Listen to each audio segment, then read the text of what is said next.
იმედია თავს კარგად და კომფორტულად გრძნობთ იმისთვის, რომ გავიგოთ რა ასაკში ვართ ახლა.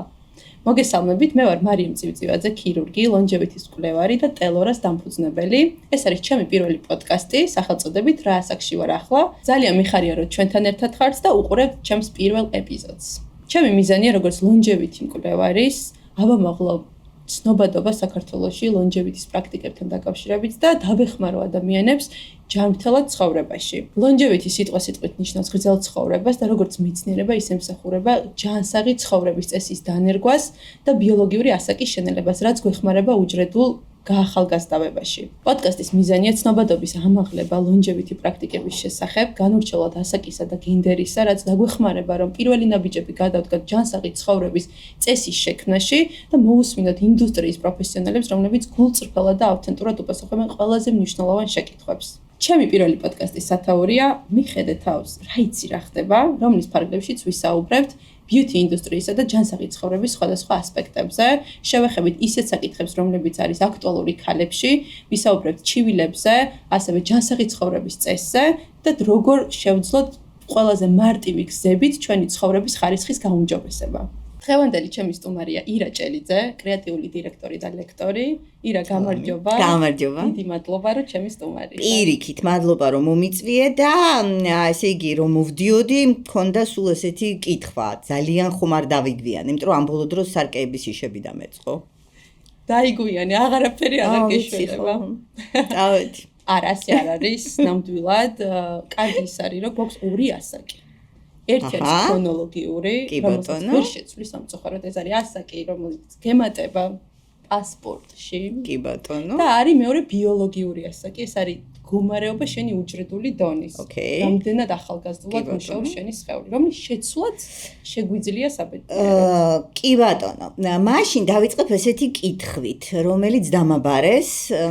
მართალია, ისეთ ასაკში ვარ, რომელ ასაკშიც ყველაზე ხშირად კლიმაქსიანი დედაკაცი და რაღაც.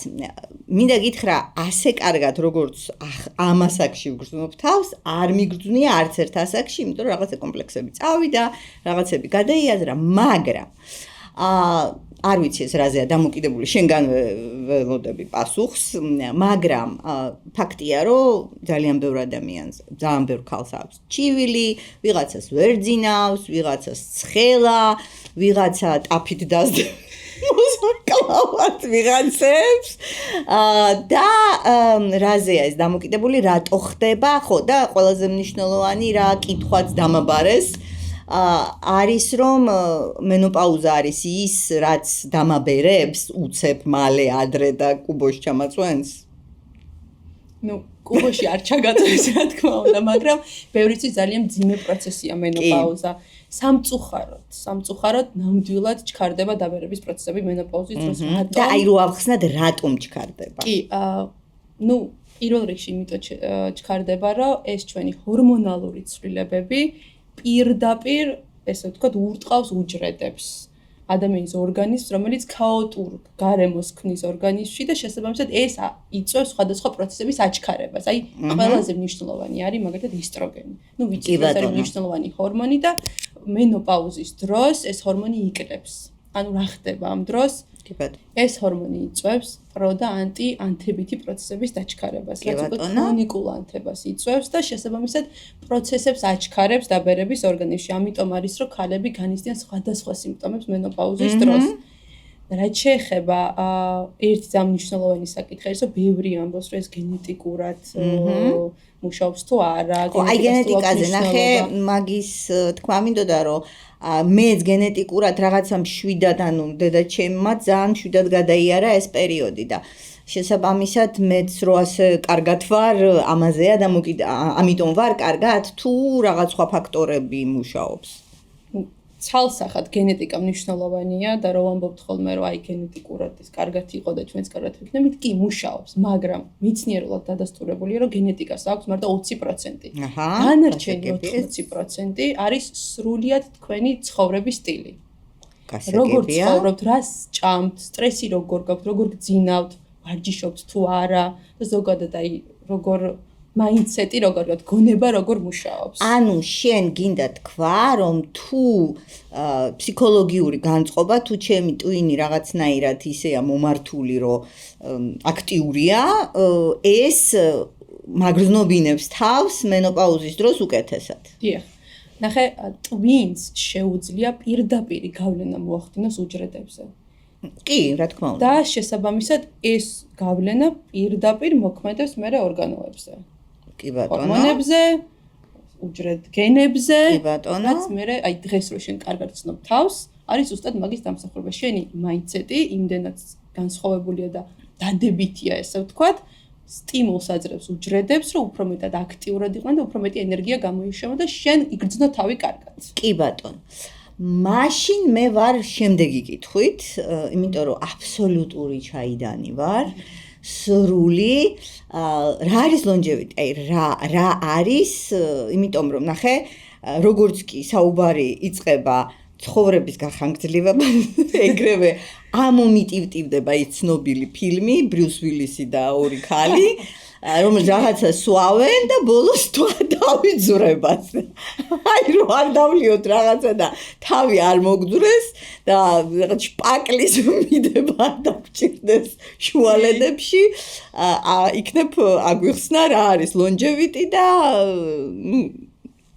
როგორ უნდა longevity დაგეხმარება, მაგრამ თავი არ მოგწრება ბოლოში. ხო, აი ეგ ძალიან მნიშვნელოვანია, რომ თავი, იმიტომ რომ აი სულ რაღაც ის ფილმი ზოგადად იმაზეა, რომ რაღაცა ზედმეტები არ უნდა აკეთო რა, იმიტომ რომ ბოლოს თავი მოგწრება. ხო, იცი, წარმოდგენა არის ხოლმე, რომ აი რაღაცა წამალს დალევ და 200 წელი იცხოვრო. ხო და არ მინდა. მე მგონი არავის არ უნდა. ადამიანს დავერდეს. იმის გარდა ხო. პუტინს და სიძინპინს უნდა 150 წელი ცხოვრება. ხო, ანუ რა არის მიზანი 150 წელი ცხოვრების? თავარი არის, რომ ჩვენი ცხოვრების წლები, რასაც ვატარებთ, გავატაროთ ჯანსაღად და ბედნიერად. ამას ემსახურება longevity პირდაპირ. ნახე როგორ არის. აი რა არის? აი რომ ასე ნაბიჯ დავანაწევროთ და ავუხსნათ საზოგადოებას longevity რა არის? ანუ რა კომპონენტებს შეიცავს, რა უნდა ვაკეთოთ, რა შეგვიძლია არ ვაკეთოთ და საერთოდ როგორ უნდა ვიცხოვროთ, ანუ აი რა არის ეს? საინტერესო კითხვა ნამდვილად. ნახე, longevity არის ისეთი მიმართულება, რომელიც გვეხმარება სიცოცხლე ჯანსაღად გავიხანგრძლივოთ. ანუ რას გულისხმობ? არის ერთი მონაცემი, რა ვთქვათ, ჩვენ ლათინურ სიტყვებს ხშირად ვიყენებთ და უკაცრავად ამისთვის მომავალში ცოტას დავიხვეწებით. Lifespan, რასაც ვეძახით, ეს არის წლები, რამდენი ხანიც ვიცოცხლე.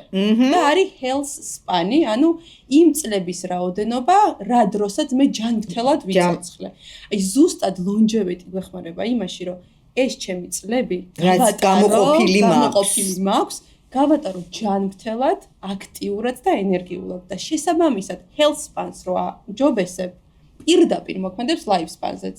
აი ესეთი სტატისტიკა საქართველოში მაგალითად ქალების საშუალო რეინჯი რო ვთქვათ, lifespan-ი არის 82 წელი, ანუ ძირითადად 82 წელს ვაღწევთ. მერე ვიხოცებით. ნუ მერე ცუდად ვართ. და health span-ი, ანუ ჯანსაღად გატარებული ცხოვრების წლები არის დაახლოებით 62 წლის ასაკამდე. ეს საშინელი რიცხვია. ნახე, შუაში ხო გვაქვს 24 წელი. აი ეს ის დრო არის, როცა ვიტანჯებით, ველოდებით ქრონიკულ დაავადებებს, სახსრები გვაწუხებს, კარდიოვასკულარული პრობლემებია, დიაბეტი ახლა ძალიან აქტუალურია. აი longevity გვეხმარება ზუსტად მათ. აი ეს დრო, ეს 24 წელი პრევენციას მე ვუწევ უკვე, რომ pro-aging-ს ვაკეთებ. anti-aging-ზე კი არ მუშაობ, რომ ანუ დაბერების საწინააღმდეგო პროცესებს კი არ ვთავ. უკვე პრევენციას უწევ იმ დაავადებებს დროულად, რომ ამ პრობლემით აღარ ვიცხოვრო, რომ თავი არ მოგწევს. კი ბატონო. და ეს არის ძირითადი მიზანი longevity-ის და ეს ყველაფერი ხდება მარტივად. აი ელემენტარული ავიღოთ კვება. კი ბატონო, საინტერესოა. შენ თუ იკვებები ჯანსაღად და არ ჭამ ულტრა დამუშავებულ საკვებს, junk foods, ესე ვთქვათ, ბურგერებს, ან თუნდაც აქ აუცილებლად მოგწერენ იქ YouTube-ს ქვემოთ, რომ ბურგერი რომ მიყვარს, რა გავაკეთო, შევიზღუდო და ვიტანჯო, რაც მინდა ისეთი ცხოვრება თუ ბურგერს გავიტანჯებ. არავინ არ გზღუდავს ბურგერის ჭამაში, მაგრამ ყველაფერს აქვს თავისი ზღვარი. ანუ შეგვიძლია ვთქვათ, რომ ხანდახან თუ ძალიან გადაგიჟდი ბურგერი შეგიძლია ჭამო, მაგრამ დილას, შუადღეს და საღამოს ბურგერი არ უნდა ჭამო. რა თქმა უნდა, ლოგიკურიც არის ეს, იმიტომ რომ პირდაპირ ანთების პროცესებში ძალიან ბევრისთვის არის ლოგიკური. ხო, ზუსტად მაგაზე მუშაობს ლონჯევიტი, რომ ყვება არის მნიშვნელოვანი, იმიტომ რომ არიან ადამიანები, ვეგანები ავიღოთ, ხა ვეგანობა არ არის კარგი, მაგრამ ის არის ამ ვეგანობის კუთხით კარგი ის არის, რომ ძალიან მრავალფეროვან მცენარეულ ბოჭკოს იღებ, კი ბატონო, და ეგ სასარგებლოა. როდესაც ვითარდება წამლები, რაღაც ინდუსტრია ხო ავითარებს ამ წამლებს და ზოგადად ფუდ ინდუსტრია საერთოდ სხვა მიმართულებით მიდის ახლა.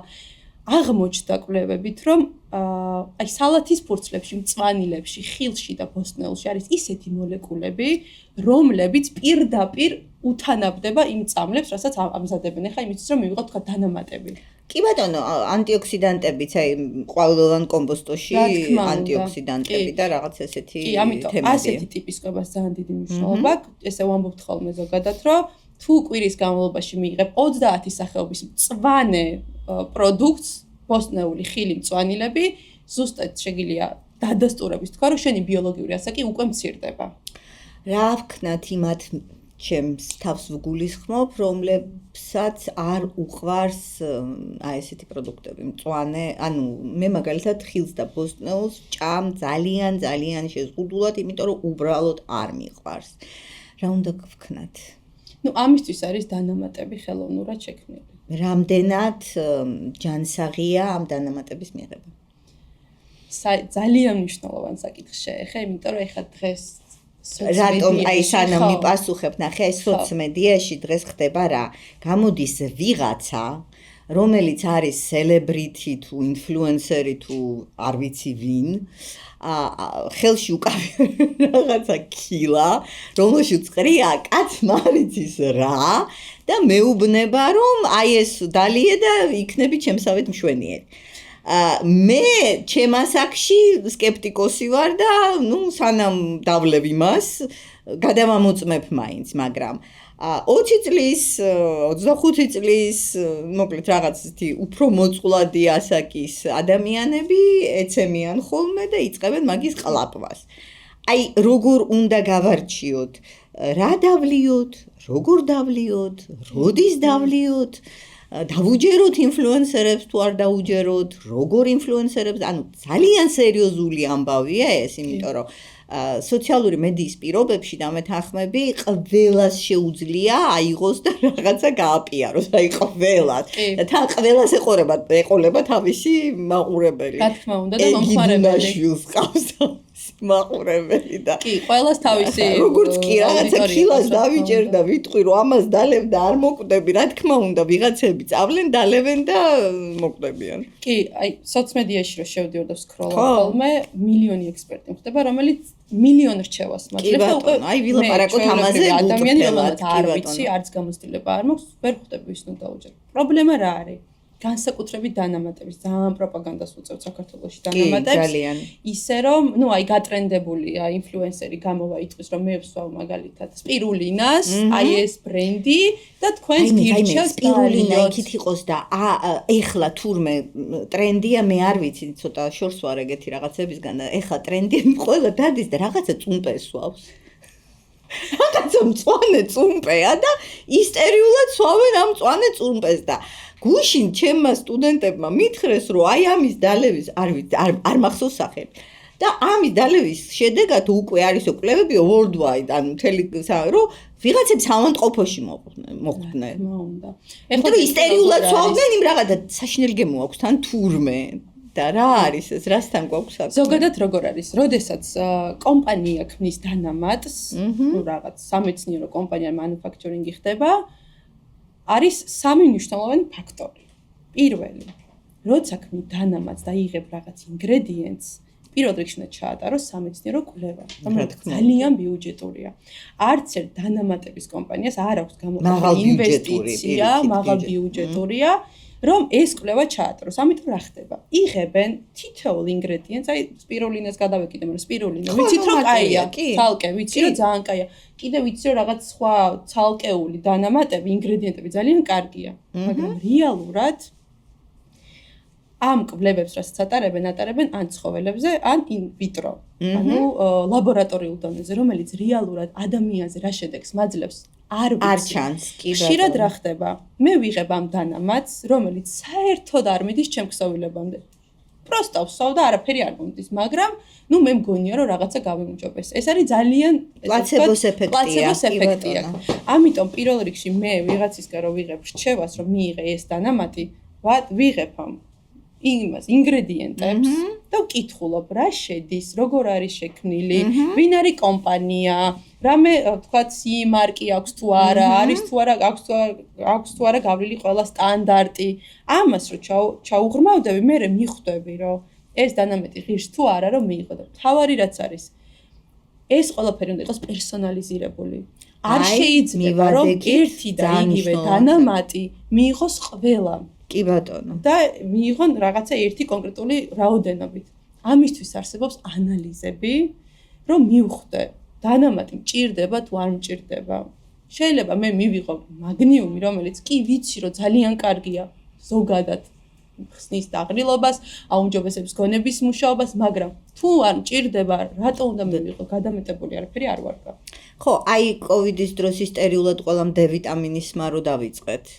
და თურმე მე ასე D ვიტამინის სმარო იწვევს რაღაც საშინელებებს, ეგეც კი, ანუ პირველ რიგში D ვიტამინი, მე ძალიან მომწონს D ვიტამინი, მე გავიკეთე ანალიზი და ერთი პერიოდი მჭირდებოდა და მივიღე, მაგრამ აქ არის მნიშვნელოვანი, აი კოვიდის მერე ეს აქტუალურად დაიწყეს დალევა, აღმოჩნდა რომ პირიქით რაღაც დეგრადაცია წავიდა ორგანიზმში რაღაც პროცესების, რატო?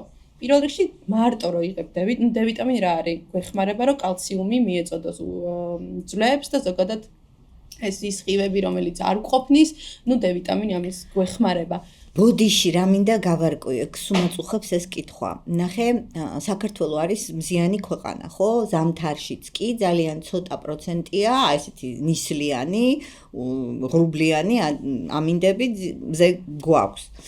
არის განსხვავება, ანუ აი ესეთი მზიანი ქვეყნების ადამიანები იღებენ საკმარისად D ვიტამინს და მაგალითად ჩრდილოეთში მაცხოვრებლები უნდა დაიმატონ, არის რაღაც ეს კორელაცია რეგიონსა და D ვიტამინს შორის. აი ინგლისი ავიღოთ, ინგლისი არის ქვეყანა, სადაც D ვიტამინი საჭირო არის ყველასთვის. არის ტოტალური დეფიციტი D ვიტამინის და ყველა იღებს. საქართველოს შესაბამისად არ არის ეგეთი ტოტალური დეფიციტი. მომსმენია კოლეგების რომ აი საქართველოში ყველას D ვიტამინის პრობლემა აქვს. მანახე სტატისტიკა, კვლევა მაჩვენე, ან ანალიზი გაიკეთე ელემენტარული. მეორე პრობლემა არის რა D ვიტამინს ვიღებთ, ანუ D ვიტამინს ერთია რომ მიიღებ და სისხლში შევა ეს D ვიტამინი და მე მივა ძვლებამდე კალციუმი, მაგრამ რეალურად მჭირდება სხვა მოქმედი ნივთიერება, რომელიც ჩემ D ვიტამინის მიმართულებას მისცემს. მიიტანს იქამდე, სადაც საჭიროა. ამიტომ საფლემენტს დანამატს რო აპიარებ შენ და მირჩევ ზოგადად რომ D ვიტამინი მივიღო, იქვე უნდა მოაყოლო, მაშინ ახსნა რომ მე შევარჩიო სწორი დანამატი, ავიღო ის დანამატი, რომელიც რეალურად ჩემ უჯრედებამდე მივა. კი ბატონო. სხვა შემთხვევაში დანამატებს ფუნქცია არ აქვს. არ აქვს, კი ბატონო. ესე იგი, რეზიუმე რო გავაკეთოთ ამ ბლოკის, ასე ვთქვათ. ლონჯევიტი გვეუბნება, რომ ლონჯევიტის კონცეფცია გვეუბნება, რომ შენი სიცოცხლის ხარისხის გაუმჯობესებისთვის გაიკეთე პერსონალიზირებული ანალიზები, გამოიკვლიე რა გაკლია, რა გჭირდება და იმის მიხედვით დაგენიშნება ესა თუ ის დანამატი. კი, აი მაგალითს გეტყვი, მისულა პაციენტი ექიმთან, მეც ექიმი ვარ უბრალოდ ესთეტიკურ პლასტიკურ ქირურგიაში ვარ, უთქვამს თავს არ უცნობ კარგად. კი ბატონო, რაღაც რუტინული ანალიზები გამოუწერია. ყველაფერი ნორმაში, მაგრამ პაციენტი მაინც არ გცნობს თავს კარგად, მთავრდება. უკვე ვერ ვიგებთ რა ხდება და მივდივართ ცოტა უფრო ღრმა დიაგნოსტიკაზე, როცა ლონჯევითის შემთხვევაში არსებობს სპეციალური კითხვარები, რომელიც მართლა ფოკუსირებულია თქვათ, შაქრის შემცველობაზე, სისხლის ცვლილებებზე, დანამატებზე, ვიტამინებზე, გონებრივად როგორ ვართ, რომელიც ერთიანად უკვე გიქმნის იმ პასუხს აძლევს, სად მაქვს პრობლემა, რატო უგზნობ თავს ცუდად? ხო, აი ან ძინავს, ან შეშუპებული ვიღვიძებ, ან ენერგია მიმთავრდება სადღაც 3 საათისთვის. და რაც თავარია, longevity-ის თავარი ფუნქცია რა არის? შენ რო არ გძინავს კარგად და ენერგია არ გაქვს, თუ ვთქვათ, მედიცინაში ექიმები ცდილობენ რომ მედიკამენტურად გიმკურნალონ, longevity გადმოგატრიალებს სრულიად და ამას ნატურალური გზებით, უფასო გზებით გაძლევს რუტინას და გამოცდილებას, რომ ეს ყველაფერი შენით დააბალანსო და არ დაგჭირდეს კიდევ დამატებითი მედიკამენტების მიღება. გავარკვიე, ესე იგი, დანამატების თემა, ჩემს ეჭვი მქონდა სულ, რომ აი ესე უნდა მიუდგე დანამატებს და დავწმუნდი და მადლობა შენ ამისთვის. ეხლა მეორე, კიდე ერთ საინტერესო კითხი მაქვს. კაი, გავიგე, მქონდა ეჭვი, რომ დანამატებთან სიფრთხილეა საჭირო. ეხლა მაქვს ესეთი კითხვა. რა არის დაბერება? ფანტასტიკური კითხვა, იმიტომ რომ მე რომ ვეკითხები ადამიანებს, შენთვის რა არის დაბერება? ჩემთვის დაბერება არის არა იმდენად გარეგნული რაღაცა ცვლილებები, რამდენადაც ცხოვრებისადმი ინტერესის და ცხოვრების ტკბობის დაკარგვა. ეს არის ჩემთვის დაბერება.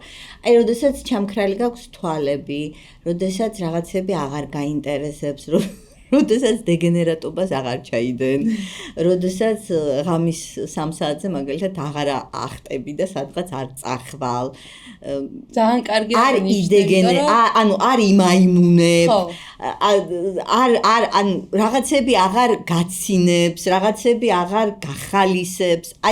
ეს არის ჩემთვის დაბერება რეალურად. ანუ ჩემთვის დაბერება არის უფრო ფსიქოლოგიური მდგომარეობა, ვიდრე ფიზიოლოგიური. იმიტომ რომ ნახე როგორი თემაა, ხა მე მასწავლი და მარიკა ლორთქიფაინძე, რომელიც 90-ს გადაცილებული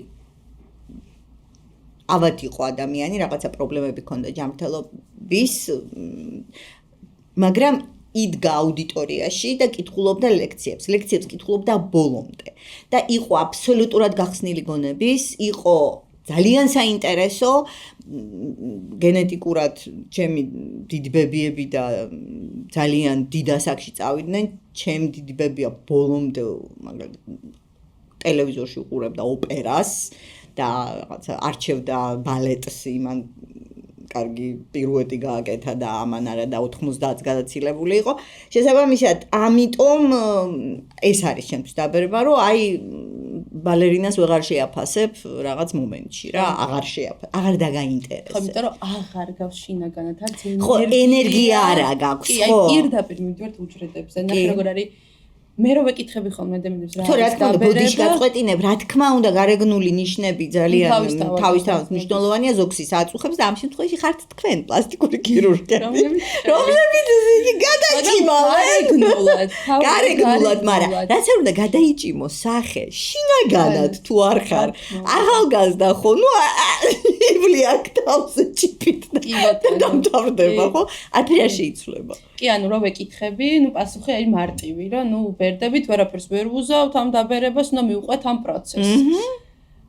ადრე მეცნიერები ნამდვილად ვერ ადგენდნენ რა იყო დაბერების მიზანი, მაგრამ დღეს საბედნიეროდ უკვე ვიცით რა იწვევს დაბერებას. ნახე როგორ არის ევოლუციურად რო გავყვეთ. ადამიანები ძველ დროში საერთოდ ვერ აღწევდნენ 50 წლის ასაკს, 40 წლის ასაკს. ხო. რატო? იმიტომ რომ საერთოდ არ იცოდნენ როგორ გამკლავებოდნენ ამა თუ იმ დაავადებებს. არ იცოდნენ და ქოლერათი იღუპებოდნენ და ასე შემდეგ. ხო, სანამ არ აღმოაჩინეს რაღაც ყრუნალობის გაიჭრიდნენ და სეფსისით კვდებოდნენ, იმიტომ რომ არ იყო პენიცილინი. და რაღაცნაირად დიზაინს და ადამიანი როგორ იცი რომ ახალგაზრდა რო ხარ, პატარა წლებში რო ხარ, ძნობ თავს კარგად, ენერგიულად და როგორც კი რაღაც ასაკს აღწევ, უკვე შენი ორგანიზმი ვეღარ არის აქტიური და თავს არ გძნობ კარგად და შენელდები რა, როგორც არ გაქვს იმის უნარი, რომ თქვა ღამის 3 საათზე ადგე და სადღაც გახვიდე, ხო?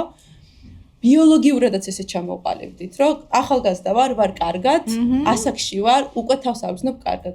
ზუსტად მად მოვიდა longevity, რომ იმ ასაკში, როცა შენ ბერდები, ორგანიზმი, რო ავხსნათ ესე მისწრებად რა არის? დაბერება არის პროცესი ორგანიზმის უჯრედების, რომელსაც აღარ შეუძლიათ რეგენერაციის უნარი აღარ აქვს. კი ბატონო. დასუსტებულები არიან, დნმ უკვე ვეღარ ახერხებს უჯრედების დაყოფას და აქტიურად მუშაობას, რაც აისახება შინაგან მდგომარეობაზე და გარეგნულადაც გამოიხატება. მარტივად რო ავხსნათ. ამიტომ მეცნიერებმა დღეს დაადგინეს 12 დაბერების მნიშვნელოვანი პროცესი, რომელიც პირდაპირ დაკავშირებული აი ამ ყველაფერთან შერაც ახსენე და აი მაგალითისთვის გეტყვი. გლიკაცია რა არის, როდესაც შაქრის დონე იმატებს. ნახე, როცა ვიბადებით. ეს არ არის დიაბეტი. არა. როცა ვიბადებით, ეს გლიკაციის პროცესი იწყება, რა თქმა უნდა, აი ახალ პატარა ბავშვის სახსრებს რო შეხედო, არის თეთრი. და რო შეხედავ ასაკიანი ადამიანის სახსრებს, არის ყავისფერი, რატო? ეს არის გლიკაციის შედეგი. ანუ რა წამსაც შენ ორგანიზმში შეგყავს, თქვა, რა წამსაც შენ ორგანიზმში იმატებს შაქრის რაოდენობა, იმ მომენტში იწყება აქტიურად ცილების დეგენერაცია. ეხლა განმარტება უნდა გააკეთო, იმიტომ რომ აუცილებლად ვიღაცა გადაწყვეტს, რომ შაქარი არ ჭამოს, აღარ ასოდეს და არ დაბერდება. არა, ზოგადად რჩევაა, რომ შაქარი შეზღუდო, იმიტომ რომ შაქრის შემცველობა სისხლში როცა იმატებს, დაბერების პროცესით ჩქარდება. რატომ? ანუ რაც უფრო მეც ჭამ ტკბილს, მით უფრო აჩქარებ შენი ფიზიოლოგიური დაბერების პროცესს. რა თქმა უნდა. კი ბატონო. და შესაბამისად, იქ რაღაც უჯრედულ დონეზე ხდება სხვადასხვა ცილები, სხვადასხვა უჯრედების შეფერხებითი პროცესები. კი ბატონო. და უკვე შენ ვეღარ გცნობ თავს კარგად. ოკეი. ან მაგალითად ავიღოთ ძალიან მარტივი გზა, ულტრაისფერი სხივებით დნმ-ის დაზიანება. ნუ აი ადამიანები, რომლებიც ზაგარი, ან იმ ქვეყნებში, სადაც ცხოვრობენ, იმ ქვეყნებში, სადაც ძალიან მაღალი მზის გამოსხივება არის, ყველა ისმევს მზის დამცავს. რატომ? იმიტომ რომ დნმ პირდაპირ მზის სხივი აზიანებს, კანის კუთხით მიდის პირდაპირ დნმ-თან, დნმ ვეღარ ახერხებს ამ უჯრედების. და რა ვუყოთ მოდას გარუჯვაზე? შეგიძლია გაირუჯო და ყოველთვის ვეუბნებით, ხა როგორც ექიმი პაციენტს ყოველთვის ვეთქვი. არის ამ ულტრაისფერი გამოსხივების ზოგადად დონეები. რატო ვეუბნებით, რომ აი ზაფხულში როცა მიდიხარ ზღვაზე, ეცადე რომ გაირუჯო 12 საათამდე ან 4 საათის შემდეგ, იმიტომ რომ ამ დროს ულტრაისფერი სხივები არ აქვს ის ძალა, რომ პირდაპირ დნმ-ი დაგიზიანოს. კი ბატონო. სხვა შემთხვევაში დავიცვათ. ანუ 12-მდე შემიძლია მშვიდად გავიშხლართო სანაპიროზე. ნუ ქვეყანას გააჩნი ხა დუბაიში. არა, დუბაიში ვერ გაიშხლართები, მოკვდები. დუბაიში მოკვდები. რო დაიწვევ, ტაფამწვარი დარჩება შენგან. ესეთი კვლევაა ჩატარებული, რომ ყოველ წუთს ადამიანის უჯრედებში ხდება 10,000 დნმ-ის ნაწილაკის დაზიანება. ახალგაზრდა ცხოვრების განმავლობაში? კი, რომელიც ძალიან დიდი რაოდენობა, მაგრამ ნახე, ახალგაზრდა რო ხარ, შენი ორგანიზმი აქტიურია და დნმ-ს შეუძლია, რომ ეს პროცესი დაარეგულიროს. როცა უკვე ასაკში შედიხარ, აღარ შეუძლია და ამიტომ აქ ვერთვებთ ჩვენ, რომ შენ დაგეხმარო, რომ ეს უჯრედები მუდმივად აქტიურად იყვნენ და არ მიიძინონ სადღაც და გაქრნენ, ხო? უნდა გავააქტიურო. აი ზუსტად მაგას ემსახურება ლონჯევიტი და აი ამ დაბერების პროცესებზე ფოკუსირებ. კი ბატონო, ნახე, გლიკაცია თქვი, დნმ-ის დაზიანება თქვი, კიდევ არის მაგალითად უჯრედების ნონსენსი, ესე ქვია, როდესაც უჯრედებს აღარ აქვთ საშუალება, რომ გაიყონ, გამრავლდნენ და თქვათ ბალანსი შეინარჩუნონ ჩვენს ორგანიზმში. ამ შემთხვევაში რა ვშვებით? ვერთვებით ლონჯევიტით და ვცდილობთ მარტივი ცხოვრებისეული რუტინით, ძილით დავარეგულიროთ ეს პროცესები. აი, ნახე როგორ არის თქვათ ადამიანს არ აქვს კარგი ძილი, არ აქვს მოწესრიგებული. ამ დროს რა ხდება? ძილი პირდაპირ კავშირშია ჩვენს კანთან. კი ბატონო. რატომ? იმიტომ რომ თუ შენ არ გძინავს, ორგანიზმში შენი უჯრედები ისე პროცესირდება, რომ კანს აღარ აქვს საშუალება, რომ გამოიმუშაოს კოლაგენი და ელასტინი. ხო, იმიტომ რომ არ გძინავს. და რა ხდება? ზედაპირულად რას ხედავთ? ნაოჭების გაჩენას, კანის ტონუსი მოდუნებულია, პიგმენტაცია ჩნდება. რა ვშვებით ამისთვის? თუ თქვათ, გარეგნულად რაღაცა ესთეტიკურ პროცედურებს ვიტარებთ, სამწუხაროდ ყოველთვის არ არის საკმარისი ამისთვის. და რა მაინც არ გძინავს და ისე ჩაცურდები იმ მდგომარეობაში. ამიტომ ვიღებ კოლაგენს, თქვათ, ტაბლეტების სახით. ზუსტად ეფექტურია ეს კოლაგენი ტაბლეტების სახით? რა ტიპის კოლაგენს მიიღებ?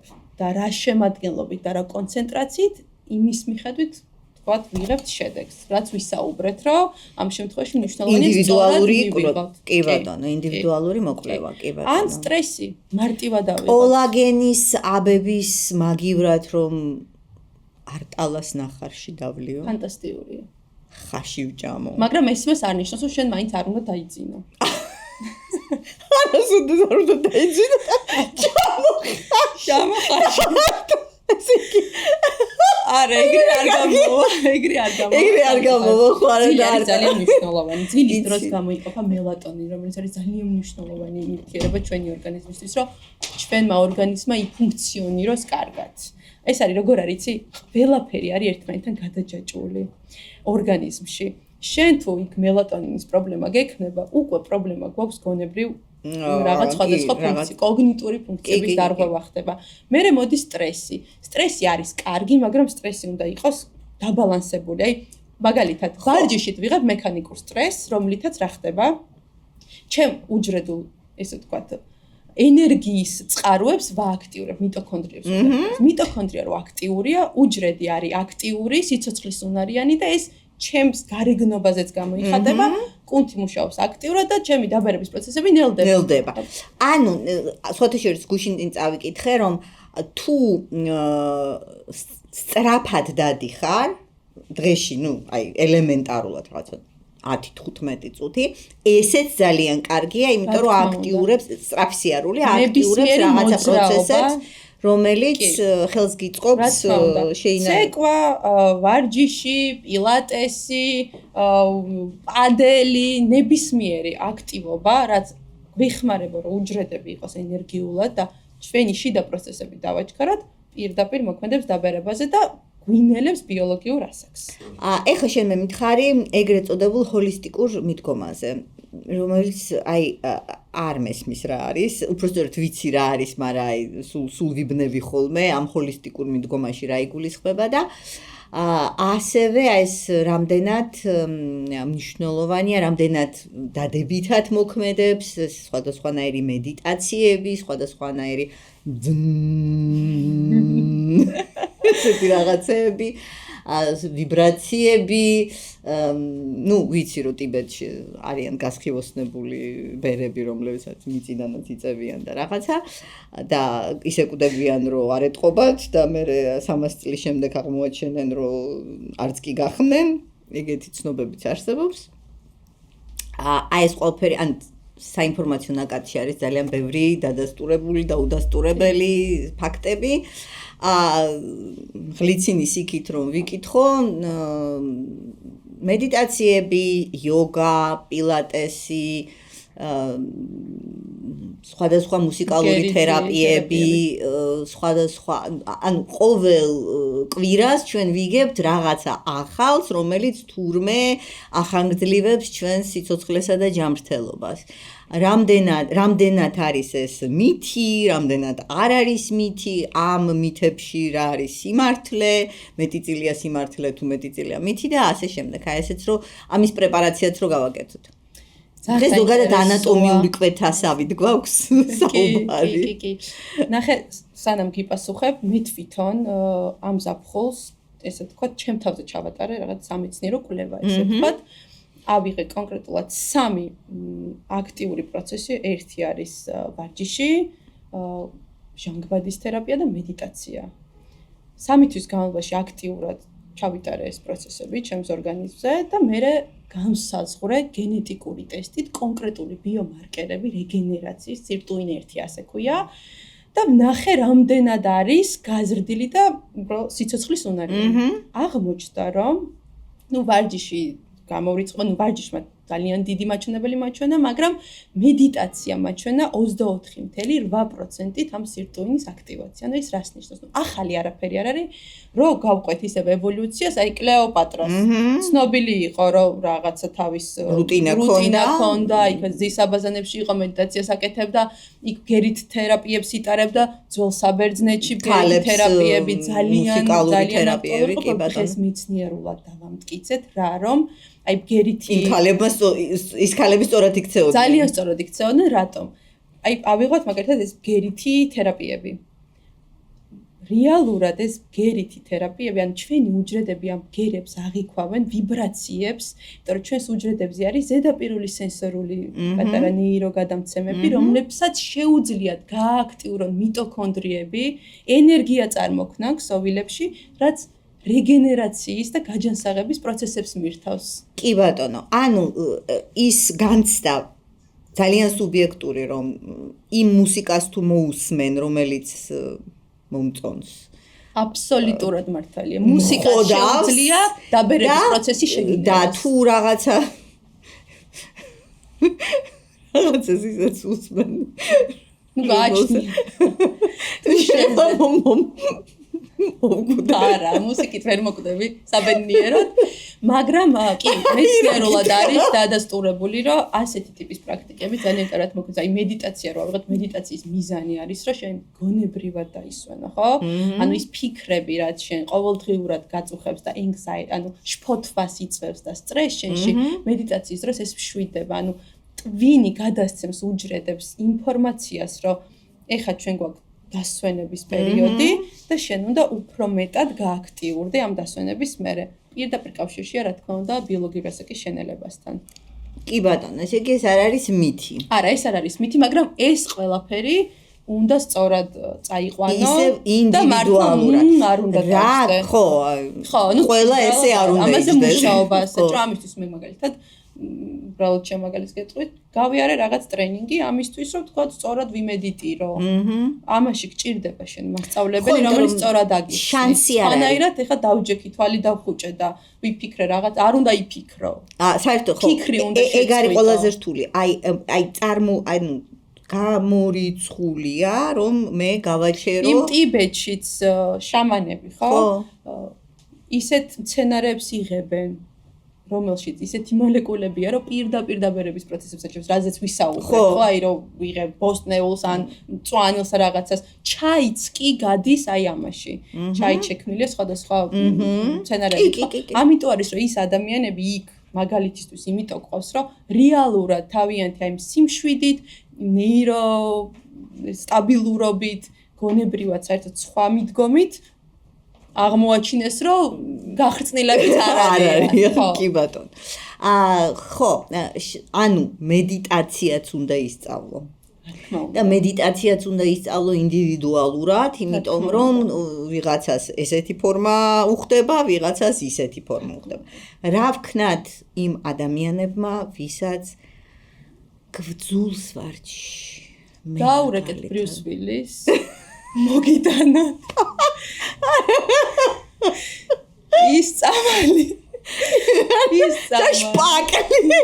ერთი ტომარა შპაკლი. არა, პერიოდულად იცი რა არის? შვები ხოლმე რაღაცებს. ზუსტად მაგიტო არის ეს პოდკასტი და ზოგადად ჩემი ეს აქტიური სამეცნიერო ჩართულობა ამ სფეროში, რომ შენ ადამიანს, რომელსაც ეს ყველაფერი გეზარება, იმ კუთხით წაგიყვანო და мотиваცია მოგცე, რომ ელემენტარული მეთოდებით შეძლო ამ ყველაფრის დაბალანსება. ჟანგბადის კაფსულა ახსენე. აი ეგ აგვიხსენი რა არის? ძალიან საინტერესო. ჰიპერბარიული ჟანგბადის კაფსულა ეს არის კაფსულა, რომელშიც არის სპეციალური წნევა შექმნილი და სადაც იღებ 100%-იან ჟანგბადს. ანუ ჩვენ ახლა რასაც სუნთქავთ? არა, არ ვთქვათ რასაც სუნთქავთ. ჟანგბადა დავკონკრეტებთ. მაგრამ ეს არის კონცენტრირებული. არა, რა ჟანგბადს ვიღებულია გარემო გამონაბოლქვებისგან, ხო? რა თქმა უნდა, არა მე ჟანგბადს არ ვიღებ. ვერ ახერხებს ეს ამ წუთის ჟანგბადი, რომ მივიდეს ჩემს უჯრედებთან და ეს უჯრედები გამიაქტიუროს. ჰიპერბარიული ჟანგბადის თერაპია პირდაპირ გაწვდის 100%-იან ჟანგბადს, რომელიც ხელს უწყობს ქსოვილებში მარტივად შესვლას. რატომ იქიდან რომ გამოდიხარ, იმ წუთში ცოტა ისეთი არ გძნობ თავს თვალ fresh, მაგრამ შენი პროდუქტიულობა იმატებს დროთა განმავლობაში და ანალიზებსაც რო შეხედავ, რომ ამ ყველაფერს ესე ჰაერით არ ვამბობ, ამ ყველაფრის გაზომვა შეიძლება, არსებობს ტექნიკები, ამიტომ ხედავ, რომ ეს ყველა პროცესი კარგისკენ იზრდება. ამიტომ არის, რომ ასეთი თერაპიები გვეხმარება, ამას ვეძახით ბაიოჰაკინგს. ანუ ეს არის ბაიოჰაკინგი რას ნიშნავს? ნიშნავს იმას, რომ სხვადასხვა მეთოდებს შენ თავზე ცდი, რომელიც მარტივად გეხმარება ბიოლოგიური ასაკის შემცირებაში. ერთ-ერთი არის ჟანგბადის თერაპია, ბაიოჰაკინგია ვარჯიში, ბაიოჰაკინგი არის კვება, ბაიოჰაკინგი არის კრიოთერაპია და სხვადასხვა ეს ყინულებში რო გაწვენენ? დიახ. მე სხვა შორის სადი და ძალიან ყვაყოფილი ვარ, მაგრამ თუ ყინულში ჩაწოლა არ გინდა, მარტივ ხერხს გეტყვი. დილით მიიღეთ ცივი აბაზანი. არა, ეგ მე ესე იგი ბავშვობიდან შემაჩვიეს ცივი. საუნა ძალიან მაგარი არის. საუნას ვერ ვიტან, ცივწყალი აბსოლუტურად. შენ ანუ გაქვს საშუალება რა მოიგო. არა, ცივწყალის აბსოლუტურად ფრენდლი ვარ ცივწყალთან. აუცილებლად გეტყვი.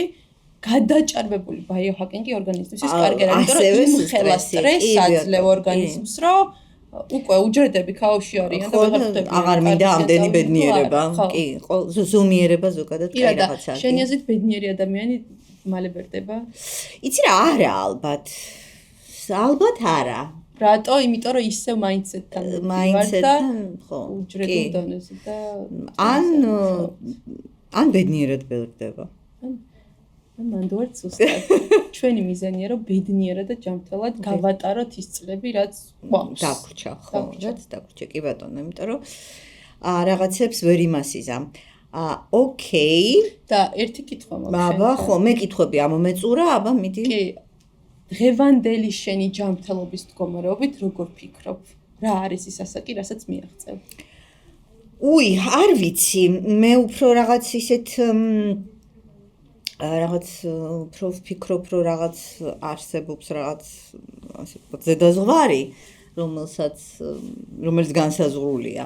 მაგრამ რა ასაკსაც არ უნდა მივახციო, მე მინდა მივახციო ამაზე უფრო უკეთესი განწყობით და ამაზე უფრო აქტიური ტვინით ვიდრე ვარ ახლა. ესე იგი longevity community-ში შემოხვალ. შემოვალ აუცილებლად ვერ დაგპირდები, რომ ვიქნები სანიმუშო bodybuilder. მაგრამ აუცილებლად გავითვალისწინებ რაღაცას, მით უმეტეს გასათვალისწინებელი მაქვს, იმიტომ რომ იგივე ბოსნეული არ მიყვარს, იგივე ვარჯიში არ მიყვარს, იგივე რაღაცები არ ვაკეთებ ისე როგორც კარგი იქნებოდა ჩემი ჯანმრთელობისთვის, შესაბამისად, უკვე ისეთ ასაკში ვარ, რომ ამას უნდა მივხედო აუცილებლად. და ძალიან დიდი მადლობა ამ წამოწყებისთვის და ამ პოდკასტისთვის, იმედია ბევრი ფოლოვერი გვეყოლება. მე დაწუნებული ვარ და რაც მინდა თქვა, სანამ დავასრულებთ, არის ის, რომ ნებისმიერ ადამიანს თავისუფლად შეუძლია მომართოს. ხო, ეგ ბოლო კითხვა, სანამ ანუ ადამიანს, რომელსაც უნდა აი ამ პროგრამაში ჩაერთოს, პროგრამაში ალბათ ცოტა ისეთი ნათქვამია, მაგრამ ადამიანს, რომელსაც უნდა გაიხანგრძლივოს თავისი ხარისხიანი ცხოვრების წლები, სად უნდა მოგმართოს, როგორ უნდა მოგმართოს, ან სად უნდა მივიდეს, ან რა უნდა გააკეთოს საერთოდ. პირველ რიგში, ჩემი სამუშაო ადგილი Total Charm-ია. შეგიძლიათ პირდაპირ Total Charm-ში მომართოთ და ასევე გვაქვს უკვე სოციალური მედია ტელორას არის ჩვენი ბრენდის სახელი, სადაც შეუძლია ნებისმიერ ადამიანს მოგწეროს და მზად ვარ დახმარებისთვის. ანუ ტელორა არის longevity-ის ბრენდი, რომელსაც შენ განავითარებ საქართველოში. კი ბატონო. გისურვებ წარმატებებს. ირა, ძალიან დიდი მადლობა. იმედი მაქვს სასიამოვნო იყო შენთვის. ძალიან სასიამოვნო, ძალიან საინტერესო.